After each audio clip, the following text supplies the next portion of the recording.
Hello, everyone. I'm Bill Kennedy, the 80/20 CEO, and it's great to be with you today. I thought we'd take time and talk a little bit about the thinking that is required. Each year of the business plan begins with a fresh situation assessment. In the first 100 days, this was an effort to understand the business in the present, all bet within the context of its recent history and, of course, with the intention of discerning trends based on the current trajectory of the business. At the start of each full year, under the business plan framed during the first 100 days, you assess the situation because you will have a growing amount of data over the coming months and years. You'll be able to assess the trajectory of the business with increasing accuracy. This assessment should be made and completed by the first month business review each year. By the second monthly business review, the leadership team must evaluate the current business trajectory with a 3 or 5 year goal in mind. Is the present trajectory likely or unlikely to hit the target? If not, what changes need to be made? Even if the business appears to be on course, are there ways to increase the velocity of the journey towards the goal? Are there ways to even exceed the goal, to overperform?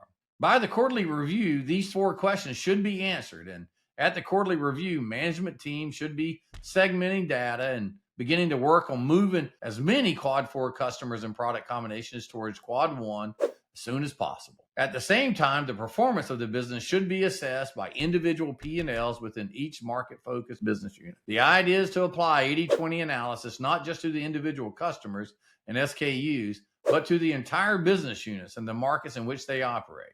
Which units and markets should be allocated more resources? That is, which should be over-resourced? Conversely, which require simplification so that they can be strategically de-resourced?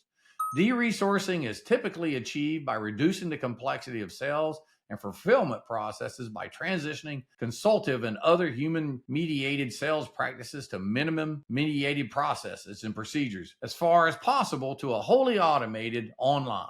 Now, it may take some time to execute the actions associated with simplification, but by the end of the second quarter of each year, simplification should be mostly completed. At the third quarter business review, the impact of the major simplification actions should be assessed and tweaked and adjustments made accordingly. In the first and second quarters, while Quad 4 is being aggressively simplified and simplification actions are underway, zero exercises may begin. These proceed into the last couple weeks of the second quarter and continue well into the third quarter. The objectives of these exercises is to sharpen the execution of 80/20 by determining on a granular level just how extensively resources can be reallocated from lower to higher performer quads. The idea is to flirt with the red line without blowing your engine. The first 100 days are dedicated to earning the right to grow. Very often, the great aim of these early days is to turn the business around. That is to position it to start earning the right to grow.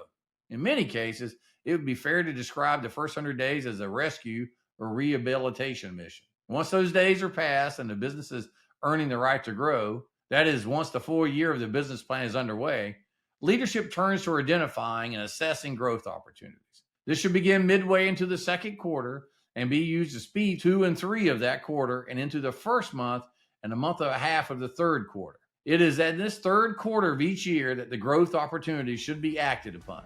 Let the growth begin. Thank you for taking the time today to learn more about PGOS and the 80/20 operating system. And remember, together we will fly.